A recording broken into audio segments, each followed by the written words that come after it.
Evening, folks. Melvin here. When we think of old age, we think of wrinkles, boob sag, and the cold touch of death moving ever closer to our gradually oxidizing bone structures. But not in the video game world, where women look just like pre-childbirth Heidi Klum and bring with them the wisdom of youthful sexual adventures, stable career choices, and absolutely zero physical differences from their 18-year-old counterparts. Besides a slightly taller figure and an insatiable appetite for younger men, of which I happen to be. Which is why I'm proud to present the top 5 Cougars in gaming.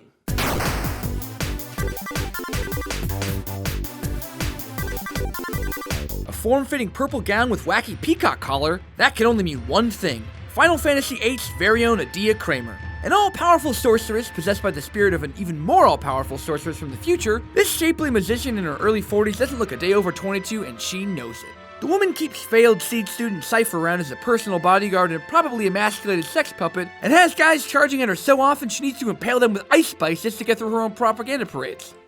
Clawing her way through the deeply entrenched politics of the Galbadian army's high command until she could lead an attack on the self-defense schools she herself designed shows the keen and calculating mind any self-respecting cougar should possess. And the fact that she actually raised all but one of the main cast during a period of time no one can remember due to time magic adds that little hint of motherly warmth every young buck desperately searches for in, say, the bar lounge of an off-strip casino at 5 a.m. on a Wednesday. Here's to you, Adia, you tall glass of icy death, you. So Calibur hasn't been at the forefront of anyone's mind since Ezio Auditore and a storyline about a werewolf ghost brought the series from the Uncanny Valley to the Uncanny Mariana Trench. But something sticks out so much that it's actually gridlock development for Soul Calibur 6, Ivy. Because the Soul games all take place in chronological order, Ivy keeps getting older, but her breasts keep getting bigger. By Soul Calibur 5, she's 49, and yet she's now rocking quadruple D breasts just as perky as the day they rolled off the assembly line. Her current role in the series is teaching at a combat school with her secret job being a dominatrix since, you can't really deny it at this point. Scream for me! So she is literally molding young male minds in the ways of body movement and positional striking. You know, combat stuff.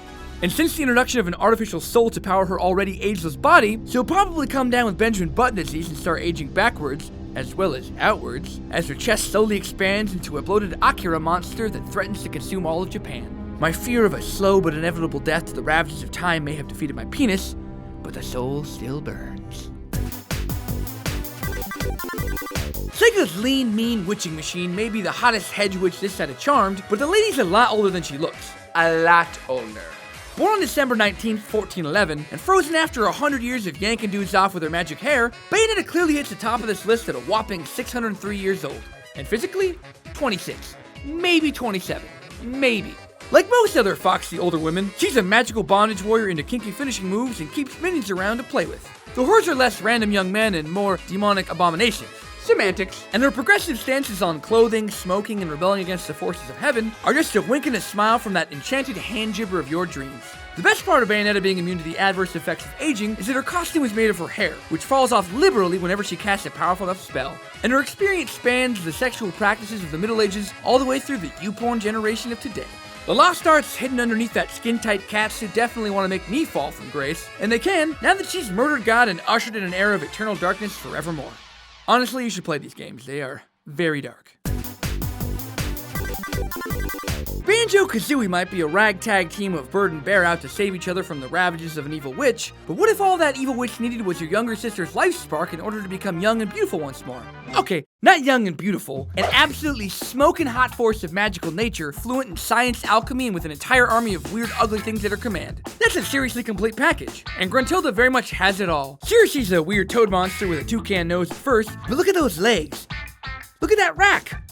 Even your buddy Mumbo Jumbo is willing to desert your ass in a second to woo her back. Breaking the clearly defined bros before hoes guideline written into the Magna Carta by King John at Runnymede. And what do you need in exchange? One measly little sister. Yes, okay, Gruntilda may be a murderous psychopath who murders both of her own sisters during a game show and later preserves her head in a hyperbolic time chamber, but what has your sister done for you lately? Take the car out late, break up with some guy named Thaddeus over Skype like 20 times, and save over all my Monster Rancher files? Yes, my Monster Rancher files! I'd rather have a hot Gruntilda is all I'm saying. Karen Chakwas. This resident physician of the SS Normandy isn't just an accomplished medical practitioner and survivor of at least 4 major galactic conflicts, she's also a tall glass of Ceres ice brandy just looking for that young studly pick-me-up to indiscriminately ravage your frontier worlds, and the resident physician of my heart. After putting your face back together, treating your younger, less worldly female cohorts for injuries like putting on shoes too fast, and spine broken by assassin robot, and surviving an abduction from the Collectors, Karen could use the kind of stability only a headstrong, financially troubled commander can provide in the final days of a galactic civilization. Funny, experienced, always interested in swiveling that chair around to say hello, those glossy emerald eyes don't lie, Karen. You want this as much as I do. Oh, what's that? Another bottle of Ceres ice brandy? Why don't you come up to my captain's quarters? Maybe look at my dead fish. I haven't fed them in days. Over here you'll see my toy spaceship collection, an overturned photo of a former love interest who is also traveling with us. No, please. I'll get your next glass, Karen. Let me just put on some music. This music is horrible. There they are, my top 5 Cougars in gaming. So the next time you're hanging out in the Westfield Mall in a tight tank and some bicycle shorts during the 3 p.m. divorcee rush, truck on over to your local nerd hut and pick up a game with one of these lovely ladies instead. I'm Melvin, and you are so beautiful, Dr. Chakwas. Hey folks, Melvin here. Be sure to click that subscribe button to keep up to date on all of our latest videos. If you're already a subscriber and just want to see more of me, go ahead and click that picture of my handsome ass to see a playlist of all my videos. You could say they are quite dope. Anywho, I'm off to Long John Silver's to check out the local Cougar selection, so Melvin out.